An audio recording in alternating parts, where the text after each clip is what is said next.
Hello viewers, welcome to my channel. আজকে আপনাদের সাথে শেয়ার করব কাঁচা আমের শরবত কীভাবে বানাতে হয়। প্রথমে আমি কাঁচা আম নিয়ে নিয়েছি। এখানে পুদিনা পাতা, ধনিয়া পাতা, চিনি, বিট লবণ নিয়ে নিলাম। আর পুদিনা পাতা, ধনিয়া পাতাগুলো সুন্দর করে ধুয়ে কেটে নিয়েছি। এখানে স্লাইস করে কেটে 3 পিস লেবু নিয়ে নিয়েছি। আর আমগুলো সুন্দর করে কেটে ধুয়ে টুকরো টুকরো করে নিলাম। এখন আমের টুকরোগুলো ব্লেন্ডারে দিয়ে দিলাম, সাথে দিয়ে দিচ্ছি পুদিনা পাতা, দিয়ে দিলাম ধনিয়া পাতা। এখন দিয়ে দিচ্ছি চিনি, বিট লবণ দিয়ে দিলাম। এখন যে স্লাইস করে 3 পিস লেবু নিয়েছিলাম, সেই লেবুর রস চিপে দিয়ে দিলাম।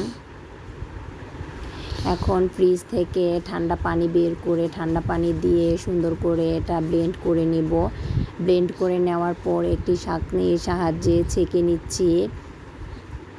ছেঁকে নেওয়ার পর একটি গ্লাসের মধ্যে ঢেলে নিয়ে এতে 2 টুকরো বরফ দিয়ে দিলাম। যেহেতু প্রচুর পরিমাণ গরম, তাই বরফ দিয়ে দিলাম যেন শরবতটা ঠান্ডা ঠান্ডা হয়, খেতে ভালো লাগবে। দেখতে পাচ্ছেন এর কালারটাও কত সুন্দর হয়েছে, খেতেও দারুণ হয়েছে। তো আপনাদের যদি ভিডিওটা ভালো লেগে থাকে অবশ্যই আমার চ্যানেলটা সাবস্ক্রাইব করে পাশে থাকবেন। সবাই ভালো থাকবেন, সুস্থ থাকবেন। আল্লাহ হাফেজ।